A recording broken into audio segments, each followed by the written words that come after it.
It is a touch after 12 o'clock, meaning it's time for conversations with eminent women.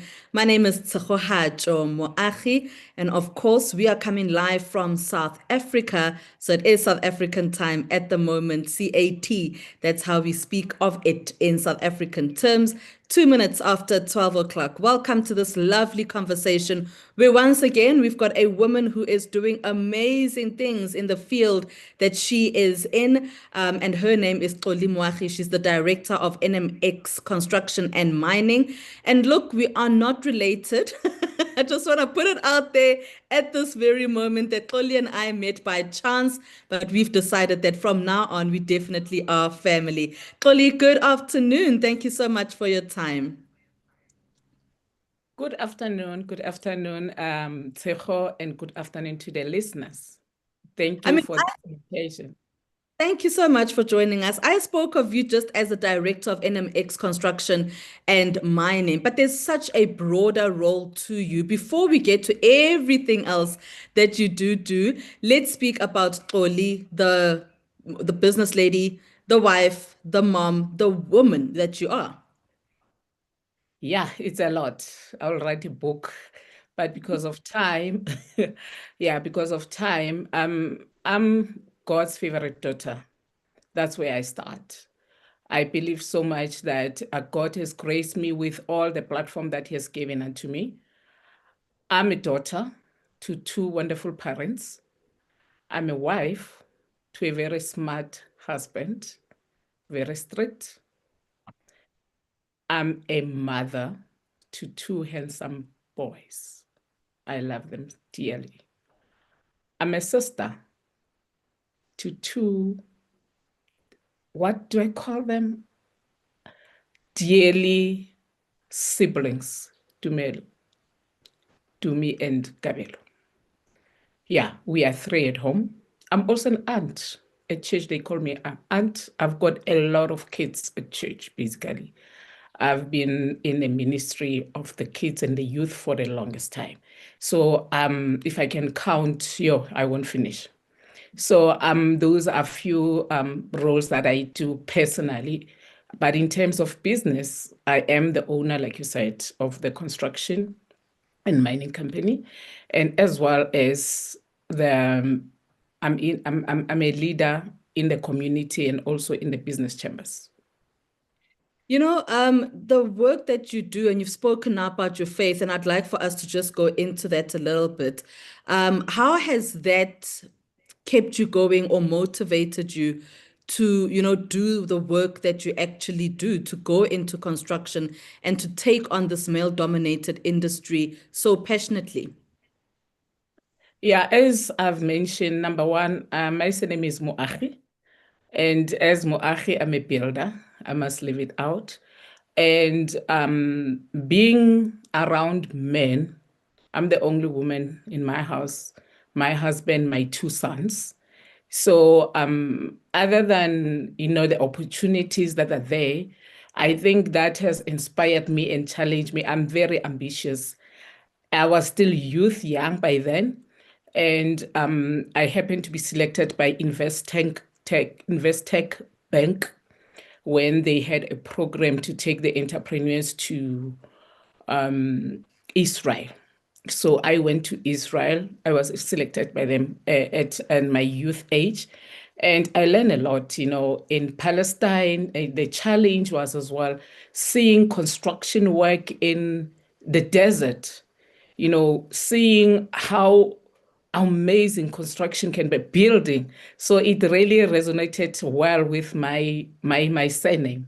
And for that, I think it really encouraged me to say, you know what, you are ambitious, you want something that can challenge you, and this is the place for you. And moreover, there are opportunities for women because I don't think it's now male dominated. We are a lot of women in construction anymore. Maybe we can say it's women in construction, not male dominated anymore. I'm so glad to hear that, but I think there's still that perception. I mean, you are within the construction space, so you understand that it's not as male dominated as what it used to be. But as a woman, and this is, of course, our topic today with you, Xoli, being a woman in a male dominated industry, you obviously came into the industry and it was still very male dominated. How were you able to cement your position in this particular industry of construction? Yeah, basically, like any other thing, you need to empower yourself. I'm a certified marketing practitioner. I've got a background of business studies. And for me, getting an opportunity there, it was a matter of saying, okay, how are the regulations? How are the law in this space? How are things done? You equip yourself. You study. I did also project management because it's projects that mainly where we get opportunities. I also did a construction management system, which is also very helpful in terms of how you plan your things and how you do your operational systems. So with that, it really helped me. And other than that, obviously, technically, you need to have basic technical skills. As a woman, you don't just go there and because they will bully you, yeah, because you don't know, and they will mislead you because you don't know. But now, if you know basic things, administration is for any women. I mean, we even bring that taste of, a feminine woman in the industry because that is our second nature, administration. But when it comes to technicality, you need to know the basics so that even when you outsource, you get the right people that will help you with your projects. Let us then speak a little bit more about your journey, Xoli, in this very industry. Like you say, the men will bully you because you are a woman, just because of you being a woman. Let's speak about your journey in this industry. How did you get into it? And did you ever actually say that you want to be in construction, that this is the path that you want to actually take and be such a powerhouse, a woman now to be reckoned with in this space? Yeah, I would love to be a powerhouse one day. I'm just being honest. I would love to be a powerhouse. The industry is not really friendly towards us. And I think it's not only us. I think it's also, yeah, maybe some few male, but mostly it's women. Because for you to be in this industry, you need to be like prove yourself, like, double or triple, that you are worthy and you know what you are doing in this industry. And I registered my company in 2008, but then I was still working in the municipality. The fear of the unknown to say, if you jump, ship, and then what if it doesn't work? And I think some of women are still stuck there. I believe that I was created to dominate. Yes, this is a male-dominated industry, and I find myself in a male-dominated family, but it never stopped me. And I believe that the courage that God gave me to say, I didn't create you to just be employed. And I'm not saying it's wrong to be employed, but I was created to be deployed so that I can create wealth, I can create job for others. And I believe that the space is too small for us to be employed. Somebody must think outside the box. So getting this opportunity in the male dominated industry, which was not clouded by that time. There were no many women that time. And I started small. I didn't just come and shoot, and be where I am. I started, subcontracting. I learned how, to do the business. I will go to site. When I'm on site, I'm different. I'm on my PPE, I'm on my safety boots, I'm on my hard hat. And you you learn how to do the work on site and even in underground in the mine, because I'm both in construction and mining. And obviously you teach your employees because mostly they are men. Yes, the patriarchy is still there. Men are still struggling with, they are not ready. I think they are not ready. They are still struggling to find themselves around a woman who is strong. They are still trying to find how to the respect between the boss and a woman. I don't know whether you understand what I mean. So you find that there is a pushback whenever you issue the instructions. They take as if you are undermining them. So I registered in 2008, but I couldn't work because I was still in the system. And in 2011, that's when then I started working on my business. I started small, like I said, now I'm in grade 6 GB, grade 6 CE, and as well on mining side, it's not easy. On mining side, I've been in mining I'm talking about core mining now. I've been in mining for the past 5 years, but it's a core mining. It's not like, when you say on mining, Hantua painter, yes, I'm talking about the real thing. Yeah, so I also have the a refinery license, which is used for refining any material like gold, chrome, and whatever. So I'm in that space. But it's not an easy thing, I must say. It's not an easy thing. I mean, as much as we are trying, but we mustn't back off. We must keep on trying. Let's talk about those challenges, and we'll come back to you keeping on trying and what keeps you then going.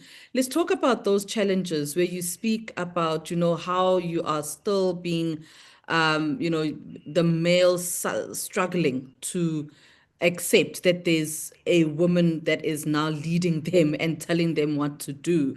With those kind of challenges, how do you think you've been able to overcome them and really just ensure that you keep pushing through, that you keep doing what you need to do, especially in an industry where it is so male dominated, and like you say yourself, that there's still the patriarchy within this very industry, and you've got the best of both worlds. It's the construction and the mining.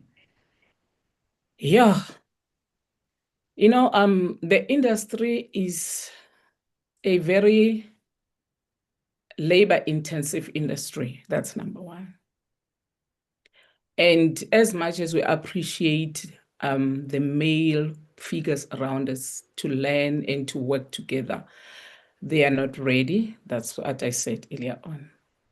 And the challenge is, I don't know whether is it called cyberbullying, like the bullying that I mentioned earlier on, the pushback because of the culture. And it becomes very sad when you have the pushback from women, other women, not only men now. It's even worse. And I'm hoping that one day somebody can say, let's stop this thing. Let's help. Let's help one another. Where is the sisterhood? Where is the spirit of 1956? We once had that.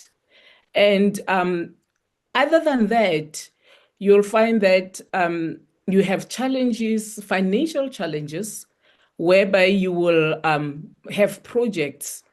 And the projects, remember, most of us, we are in the space of public sector. That's where we are all like, sibaningi lapho. And because that is the only space where we are given opportunities, as much as we appreciate those opportunities, but they need also to relax the red tapes. Because I take that, when we talk about economic GBV, that's what is happening to most of us as women, because we are abused economically. You'll find that you get a project at a certain value, and when you're supposed to to negotiate because of price hikes and so forth. And then you get a lot of pushbacks and a lot of red tapes, but there is no consistency in that. So those are the things that are frustrating us as women. And it is very sad when you are told that women don't perform. There is nothing like that. Men also don't perform. And then they will tell you that women don't go to site. Men also don't go to site.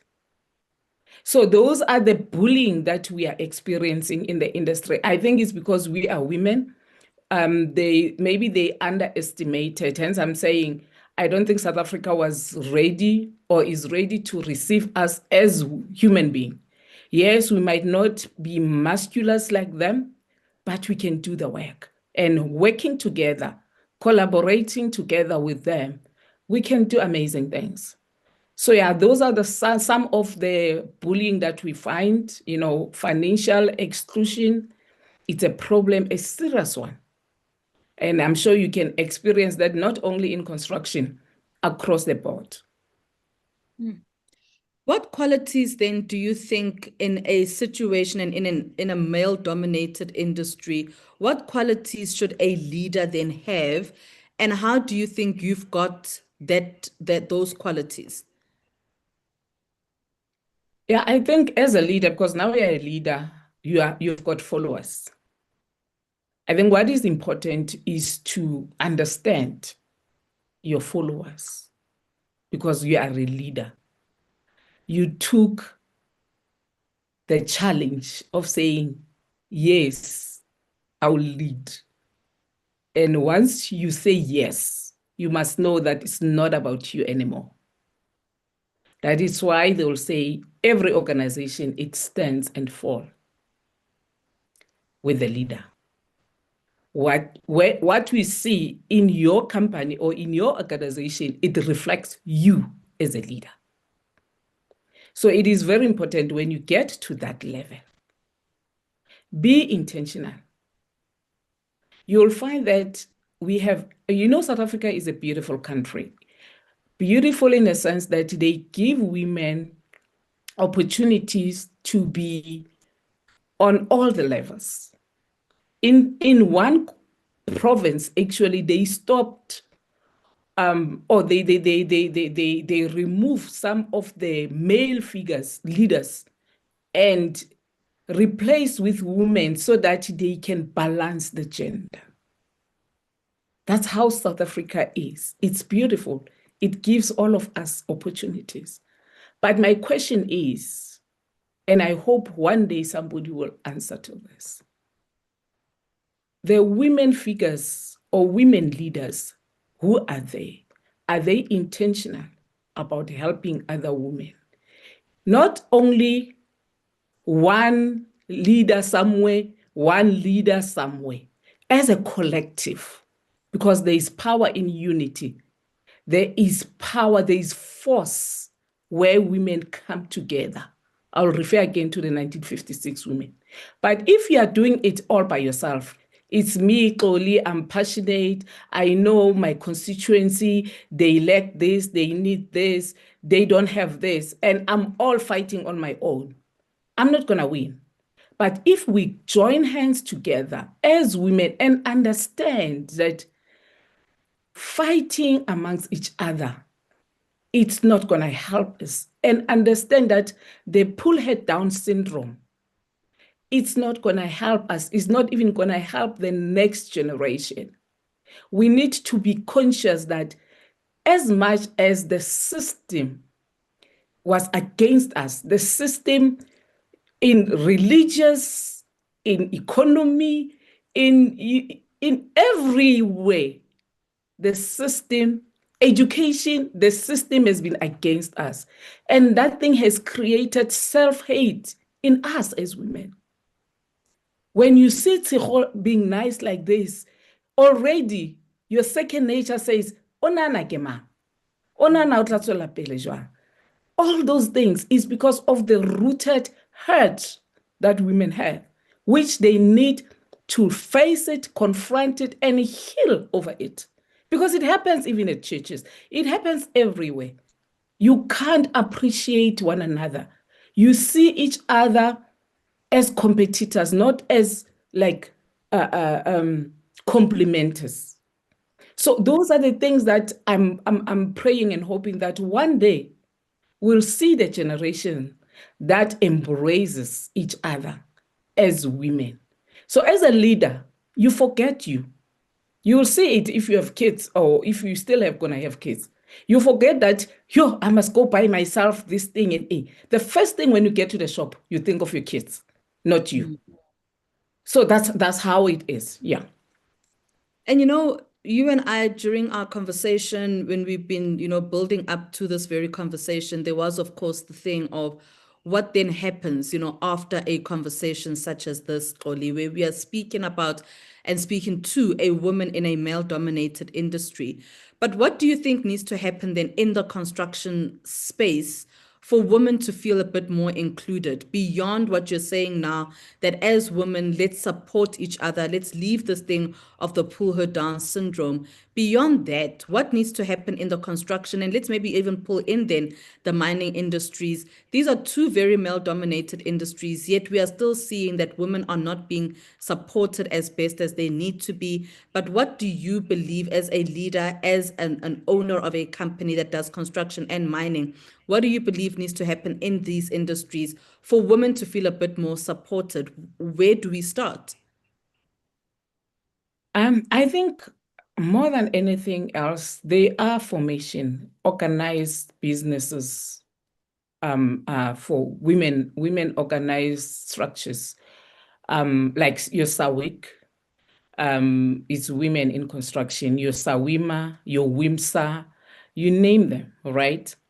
And it depends on those leaders because fighting alone in your own space, you're not gonna win. You're gonna struggle, you're gonna miss some of the information, you'll be there by yourself. But collaborating with other women, for example, women, they have different traits. Knowing that if I have, for example, a construction project, but maybe I'm gonna need an engineer and maybe I'm gonna need a supplier because those are platforms that need us as women to tap into so that when we have business opportunities, I know, Hore, on my database, I've got a plumber. On my database, I've got a contractor. I've got a consultant. I've got maybe a property manager. I've got something like that. Like in my case, I'm a board member as well of Professional Remarkable Women, where it's only professional women. I've got an attorney there, is a woman, young woman, only 32 years. I've got the CEO who is a civil engineer. I'm just making an example. And those are the taps that we need to open for women so that we can empower one another. So as a leader, we need to come together. Unity is power. My Bible says, where there is unity, God bestowed his blessings. And if we are not united, we must forget. And men knows that women, we just say this to them and then say about divide. So unhealthy competition is the one that stops us to progress. The hurts, the healing is needed for us as women. Other than, they being previously disadvantaged, I don't even want to use that name anymore because I don't know where are we still previously disadvantaged or not? Yes. It is 12:26. This is Conversations with Eminent Women. We are in conversation with Xoli Moagi. She, of course, is the director of NMX Construction and Mining. And we, of course, are live on YouTube at this very platform, this very moment.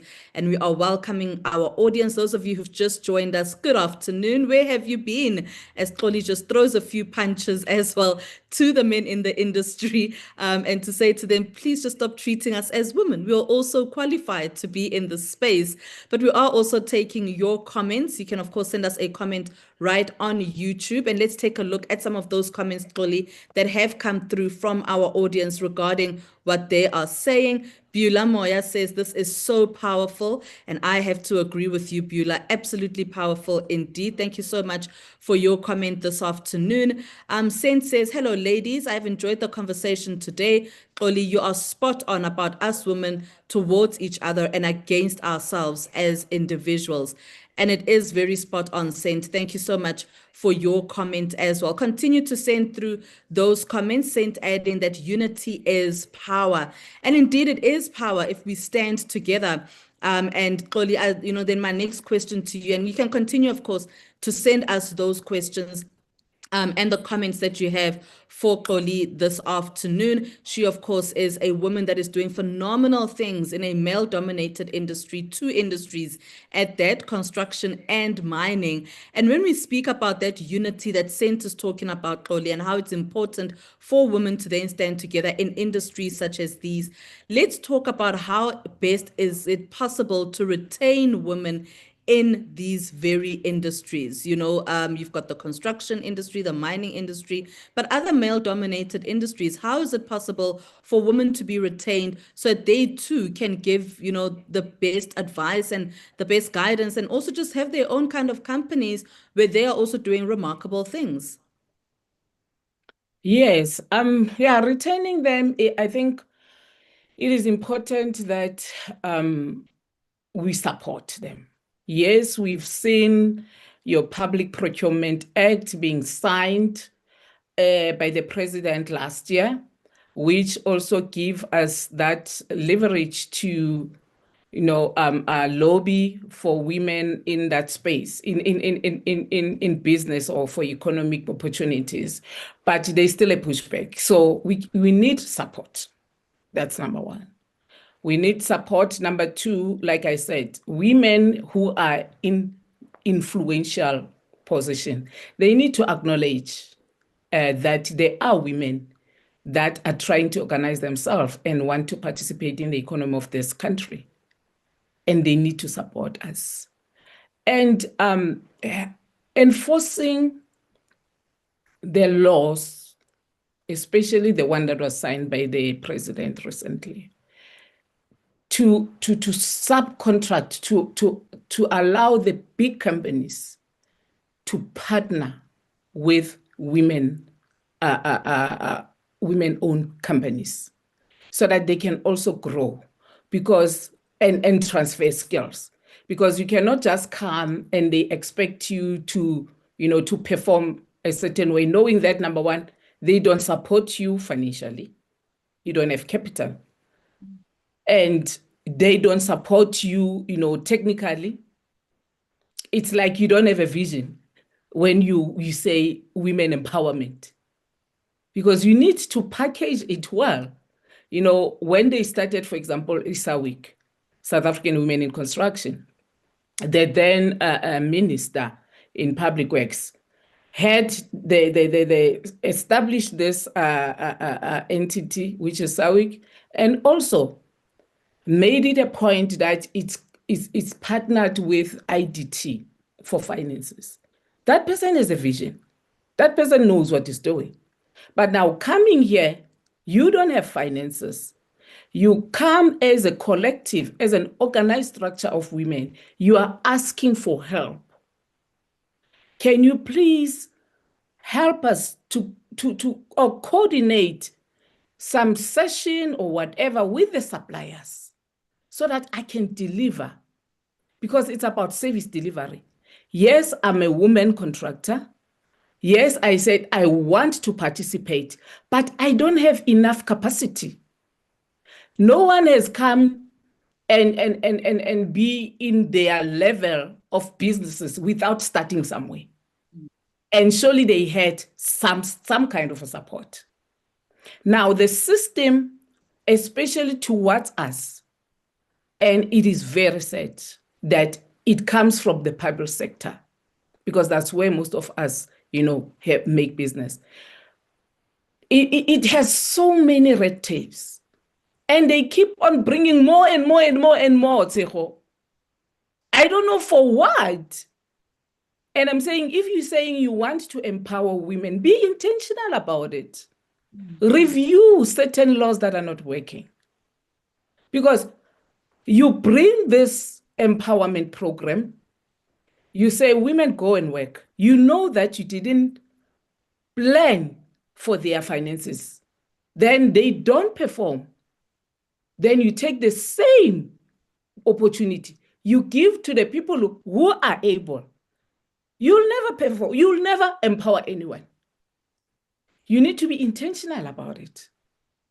You need to design a program that will say, there is one that they've designed in one department. That program, they put you through the incubation. Post that, they've got programs or a project where you are going to implement that so that you can grow. So you need to be intentional about what you're doing as government. And I'm also, thinking of maybe we need to challenge how the system works.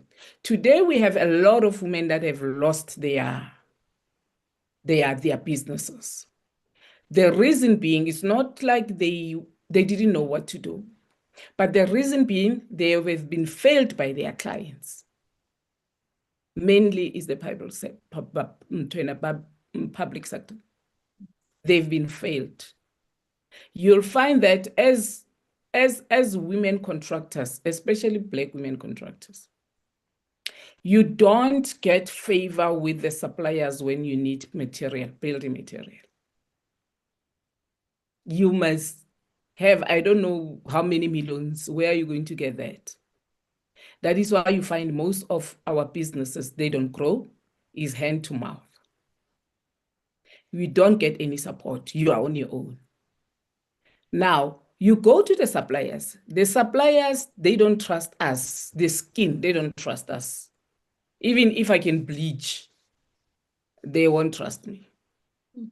So you go to the suppliers, then they give you a 30 days credit, right? At least you got a credit. Then you go and do your work. 30 days expires, no payment. The government has got a problem with the system. There's this and this, there's no budget, there's this and that. And guess what happens? The supplier will blacklist you. So whose problem is that? That is why some of our friends and colleagues, they are scared to jump ship. They rather stay there, but in the sofa, ya maspala or ya government, because what you guys are experiencing is not nice. So you need to get that kind of support. And I always say, I remember challenging one of the provinces to say, one of the leaders, Guti, what stops you to move your account as a department if this bank doesn't help you? They only help, let's say, a certain group of people. They don't help the people that, or the service, the suppliers that are working with you. They don't help them. They're only helping a certain group of people. What stops you to take your account and move it to another bank? Because they must lose if they don't listen to your terms. So it's things like that that frustrate us. And the last one is the SARS thing. SARS is a problem that has killed a lot of small businesses. And the sooner they coordinate it well with the CSD, because I feel that CSD is not enough alone. CSD will say to you, you are non-compliant, right? But your non-compliant is not caused by you. It is caused by the 6 months outstanding payment.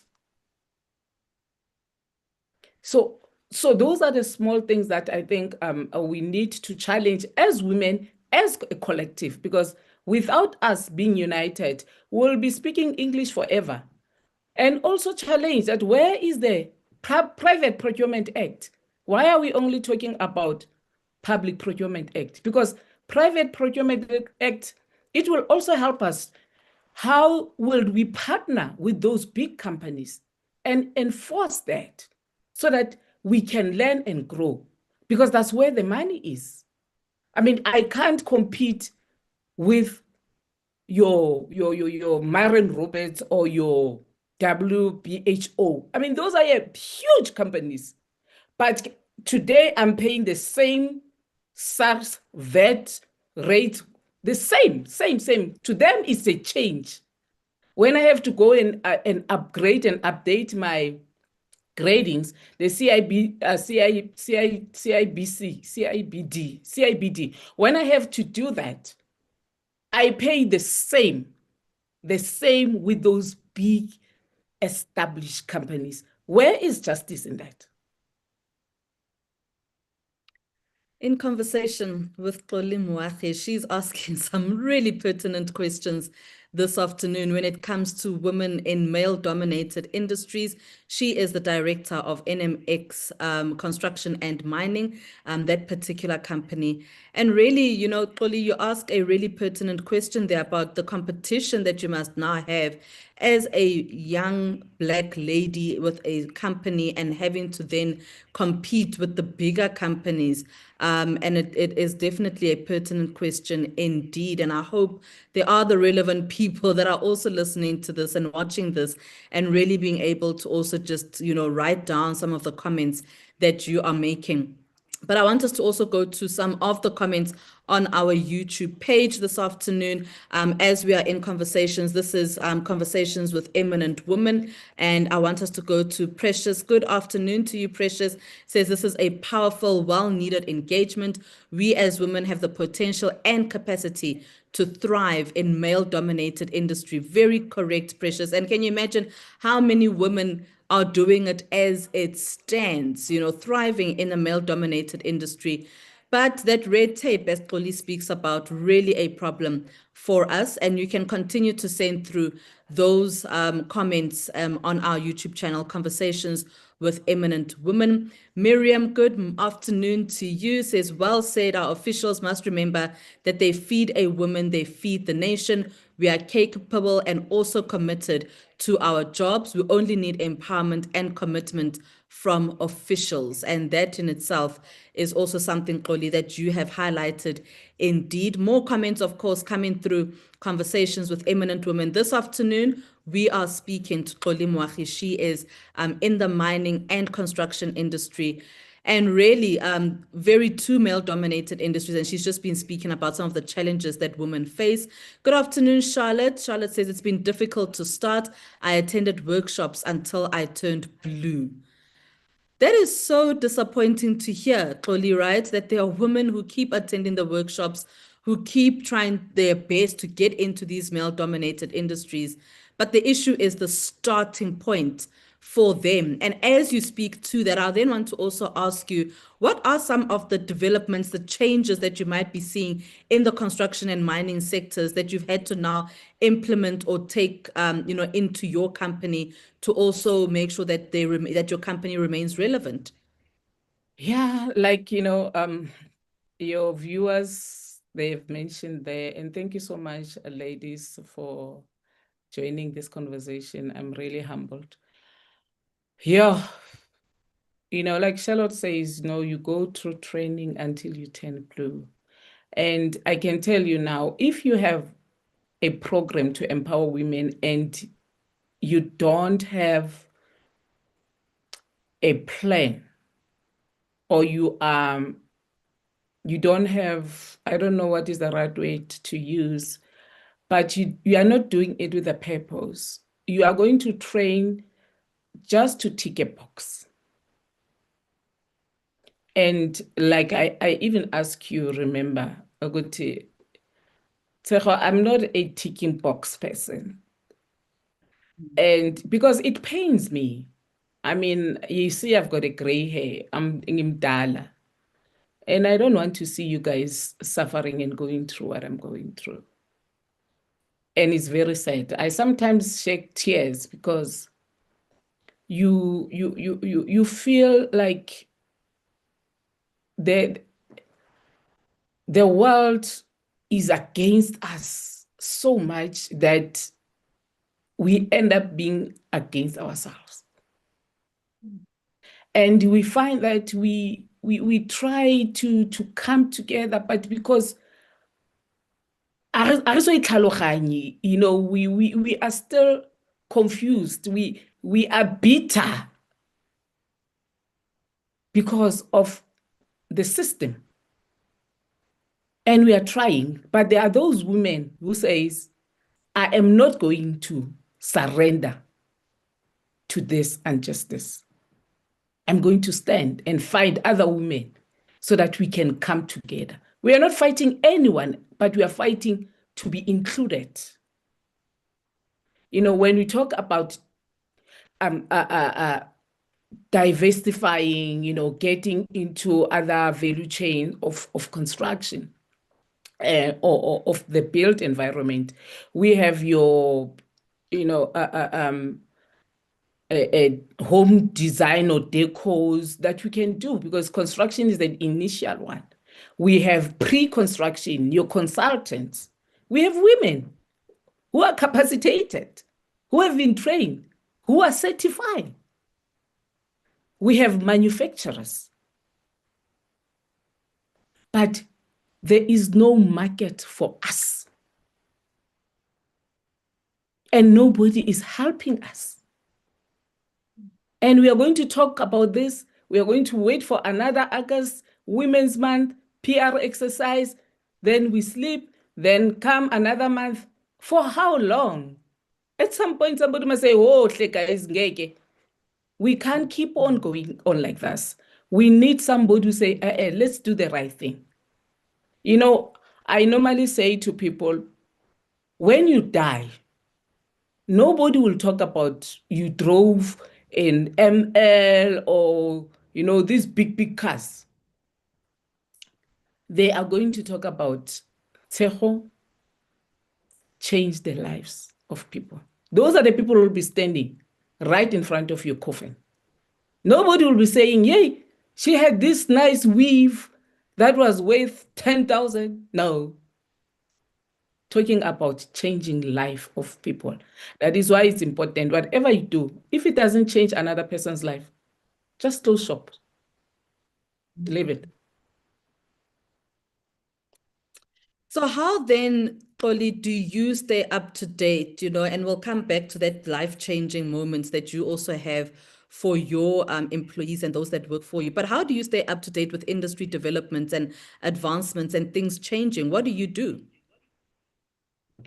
Like I said, I'm a marketing practitioner by profession. So marketing is my second nature. I go out there. If you don't know me, you're gonna know me. And I'm sitting down here because I'm short. Your participant, they will tell you I'm very long. I'm not tall. Yes. You go out there, obviously, because I'm the child of God. I go there not alone. I said, God, deal with them before I come there. I just smile and say my thing. When you've done with their hearts.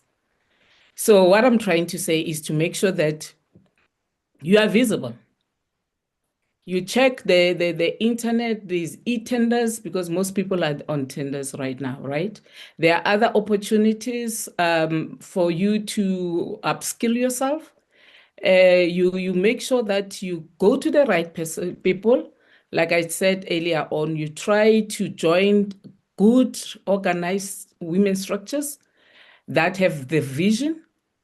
And yeah, you prepare yourself. Obviously, you cannot go there with a sporty and you do your homework and know when you go there to those companies that are related to what you're doing, you've done your homework. You don't just sit and pit yourself and say, no. You must go out there, market yourself. Marketing is everything.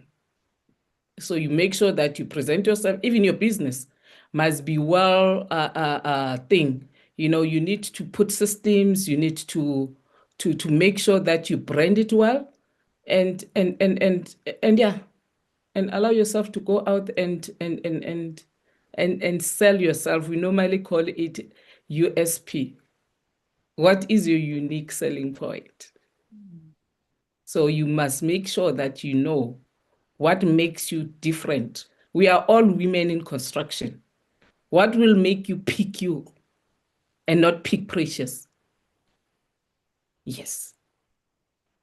What is your why, Xoli? What has been your why all this time when you registered your company in 2008 and then started in 2011 officially? What is your why on a daily basis?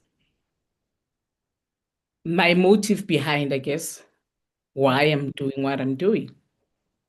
I think I'm ambitious. I see myself growing, changing lives of people, growing my business to get out of tenders and be sustainable.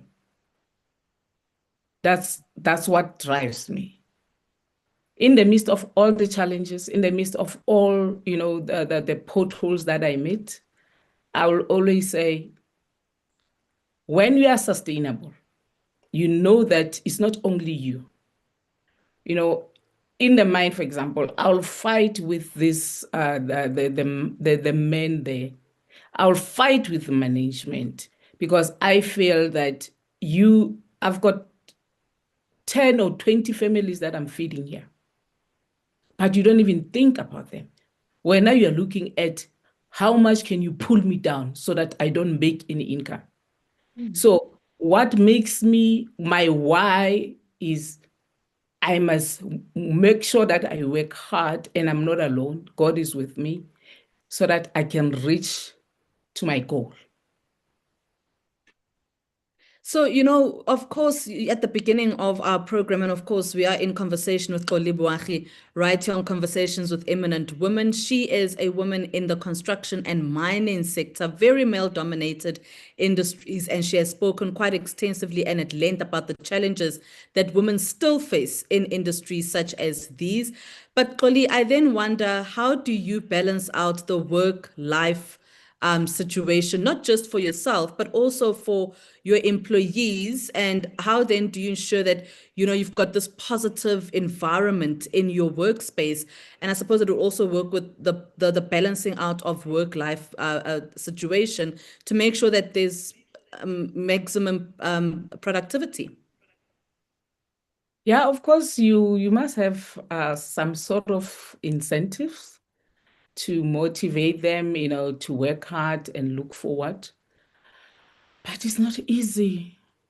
I must say it's not easy. The culture of getting demand, the culture of laziness, and other than the culture, of undermining women, it's still a problem because in South Africa, what I've noticed, we are not like, as much as we say, the foreigners, they come and take our jobs and what, but they work. Those people work. They understand what is poverty. Till now, we still have the toy, which doesn't even understand the law of that industry or the labor laws or the law that guides you to end up winning. That is why we find other formation, they take us to court because they are fighting Kabula Runa when we are fighting Gadi Diary. So I think our employees, sometimes they will demand, my employees, they will demand payments knowing that they didn't perform, which is something that I've experienced many times. But I do give the incentives to encourage them to work. I do give them, last year I gave them the awards, those who performed in different sections who did well. So yeah, it's things that, it's things like that you encourage them to be productive, because a happy employee is a happy boss because the production is going to go up. That is very true. Happy employees are very happy boss. And I think we need to definitely have that as a clip to keep it, flowing so that people remember, especially the employees remember that the employers rather remember that if an employee is happy, so is the boss as well. And using that very term, Xoli, of you being the boss or you being the leader, for women who are going to come into this industry, or women that are looking to go into the construction or the mining industries or any other male-dominated industry? I mean, you spoke about plumbing. We are seeing that there are now, women who are going into plumbing, engineers, and so forth. What would you say to them? What advice would you share with them regarding taking your place and taking a stand in a male-dominated industry? Yeah, like any other industry, Tshego, I think when you're in business, what is important is relationship. Build relationship. But your clients must know wrong is wrong. You mustn't allow to be bullied. Build the relationship with the people in that industry. Know what is happening and how. And be focused, like we are talking about industry, we are talking about construction. You know, okay, fine, I can grow, the scope of the construction.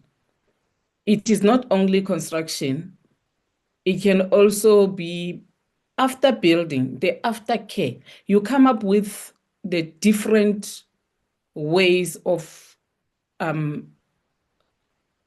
again, when you get into the into the industry, you study the potential opportunities for you to grow. You don't get stuck in one thing. Now you find yourself, I've mastered construction. Now maybe after 3 years or 2 years, I move and get into home decor or something. What is it that I can do with this? Or maybe I must upskill myself and study property management. Then I go to that space. So it's something that when you go, be intentional, have a purpose to say, I'm starting this. Obviously, you register a company. Those are basic things. You make sure the compliance of each and every industry. It's got its own compliance. And it's not cheap. It's money. So you make sure that you comply by whatever that you want to do and focus. If you are in this industry, say, okay, I'm in construction, but I aspire to get into your property, but at least I know what is happening in construction. Now you are growing. And then you grow and grow and become, big. Don't be, a Jane of all trade Mhm. and a Xoli, master of none. oh, beautiful. Xoli, you spoke about gradings, and some people might not completely understand, but I mean, now people are sitting and they're like, Xoli spoke about gradings in construction. O bua kang hantle-ntle? Because we're not in school here, and there's no grades when it comes to the workspace. But of course, in construction, there definitely is the grading. Just maybe speak to us in layman's terms about grading in construction and where typically a company would like to see themselves graded. Yes, in construction, there is a regulatory body that we call CIDB. And I'm also one of the board members of the National Stakeholders Forum. That is the one that is guiding us to say, for this level of work, you need to have maybe a value of this much for the project, because that is a capacity that you have. So we start go grade 1. And then you go, like I said, I started go grade 1. I didn't come in and then tomorrow I wake up grade 9. So as the value of your project grow, and then you apply, then you are graded, then they look at how you conducted your finances, how your project, did you complete the project and all that. Then they certify you to go to the next grade. So we've got for general building, we've got this for civil engineer, we've got for electrical, we've got for a lot of things. They can just go to the CIDB website. Then they will find all the information that the value of this much can take you to this grading. That's what I'm talking about when I said grading. Okay, thank you.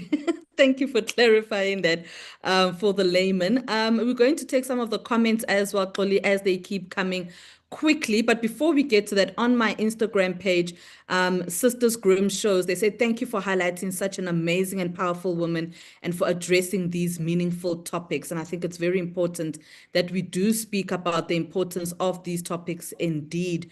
But also just, to highlight women who are doing absolutely amazing things like yourself, Xoli. All right, let's take a look at some of the comments that we have gotten on YouTube. Charlotte Ngobeni once again says, true, Xoli, changing lives. And it's very important that we are able to change the lives of those that we are assisting. Changing one person's life, Xoli, I suppose, is all that is needed. Tembisa says, I like the one of being old. I think Xoli thinks she's old. I mean, you look phenomenal for a woman who thinks that she's old, but I also like that she continuously says that as well. Thank you so much for your comment as well, Tembisa. Saint comes back and says, as a woman of color, I tend to feel that we have a lot that we fight against to survive and thrive, whether it be as a budding entrepreneur, a woman in corporate, a cashier, saleswoman in retail. We always are fighting for something. Charlotte Saint rather says there. And do you think that is true, Xoli, before we go to more comments?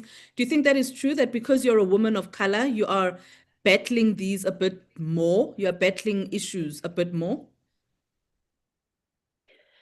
Yeah, partly, but I think as well, like I mentioned earlier on, you go to the bank, they look at the color of your skin, right? They don't trust us. They say you are a high risk. Today, we're talking about bank ratings, just one of the red tapes so that they exclude us. You go to the suppliers, still, you have a problem because of the color of your skin. And I'm making this example because I had a project at some point, getting excited. It was the first time I got a project.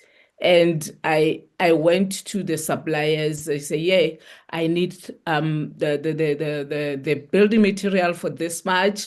And they rejected my application immediately without even asking anything. And guess what? I had a subcontractor, a white person, immediately they gave the subcontract the credit. So yes, it does. However, why I'm saying partly, I believe the 1956 women, if they can rise, those women, they fought against the system. The same system, yes, by that time was a different thing, the same system. Now we're talking about economic freedom. What stops us to be one? Why are we all crying about the same thing? And there's a common denominator here, which is the economic exclusion of us as women. So we're going to come like this every time, Tshego, and talk about the same thing year in, year out, crying. Why can't we come together like those women? What stops us? That's my question. And I'm saying it's partly, but what stops us? It's us, it's ourselves. We are not intentional about what we want. I think I've answered you well. Yes, thank you. Tembisa says, Lioness, when God is with you, there is no fear. And I absolutely love that, because when you're walking with the Lord, you cannot have the fear at all, knowing that you're going to, move forward in his steps. And of course, Saint was really just saying that it feels like you fight much harder than other races when it comes to the things that we want as women of color. But Xoli, as we wrap up our conversation, before I do, the Beleng family, they say powerful ones, Sis Xoli, and very powerful indeed. The conversation that we've had with you this afternoon, today, Xoli. And, as we wrap it up, what legacy do you hope to leave behind for your children, but also for the women that will go into the construction and mining industries, and also for South Africa, really? When we speak of Xoli Moagi, what legacy are you building and what legacy do you hope to leave behind? As a woman, I'll always refer to those women from 1956. I was not there, but today we are having this kind of conversation because of them. And I will say the legacy that I wish is to have women united. You know, they normally say we agree to disagree. But we need to have that common denominator that we're talking about, the one that I call economic GBV. If we can find each other to say, we've got this common thing, we are mothers. Some of us, maybe we are single parent. Some women don't even have jobs. Some women, they don't even know what to eat. We have young people, Tshego, who are selling their bodies just because of the plate. And women are just fighting. So if we can have something that unites us and change the policies that are against us, not only talking about those, but making sure that we push until they are changed. And I believe that coming together, all those minds, we can come up with the same thing that they did in 1956. 1950. We can do it. Those were ordinary women. Yes, they had leaders. But we can come up with something that can be for us, not against us. The laws and the policies, they are changed year in, year out, but they are not helping us. The GBV is getting worse. The unemployment is getting worse. So if we can have that together and change the policies, let them be intentional about including women in the economy of this country. So that will be my greatest achievement as a woman. And I think you are well on your way to getting there, Xoli. And I mean, from just the conversation that you and I have had, but it actually started off in the week when you and I spoke about this interview, when I realized, and I mean, of course, I did my own research as well, and I realized the powerhouse that you actually really are. And I hope that you recognize it. And that you are able to move forward with it, grab what you've got now, work with what you have, and continue to build this amazing legacy that you are building at this very moment. Let me thank you for your time this afternoon. Before I thank you for your time, of course, we've got more comments. I think a lot of people really being touched by what you have had to say this afternoon. Tenjiwe says, we need to hear these reminders to energize us to continue to fight our economic freedom. The construction industry and being a business person can be exhausting. And Tenjiwe says, thank you so much. Charlotte says, yes, Xoli, we need to organize ourselves and fight against red tape for economic exclusion. And I love the organizing each other that we're now seeing, where we are standing together and saying to each other that we are going to stand together no matter what the consequences or the situation is, just saying, are you struggling? I'm also a woman struggling. Let's come together, Sis Xoli. And, as you say, I suppose, your parting words, that is perhaps the best way for us to move forward in male-dominated industries or even just as women entrepreneurs. Yeah, my parting words, do the best that you can where you are. Learn the industry, learn how to do things. And as long as it can change other people's life, it's worth doing it. Thank you.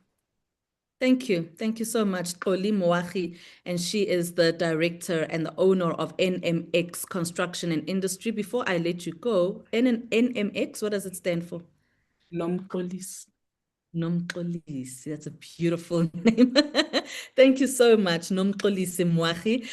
Truly appreciate your time this afternoon and for really building as well, not just into the audience's life, but also into mine, just with the conversation that we've had this afternoon. So that's how we end this conversation this afternoon on Conversations with Eminent Women. Do join us next time when we have a conversation with another powerhouse, as we do every Wednesday at 12 o'clock. Continue to engage with us on our YouTube channel. Send those comments through. And if there's any topics that you feel that we need to speak to, or an eminent woman that you'd like for us to speak to as well, do let me know, please. You can go to my social media pages, Tshegohaco Moagi, on all social media platforms. Have yourselves a lovely week further. And remember, I always say, wherever you go, please be kind and protect your peace. Let's do this again next week. Bye-bye.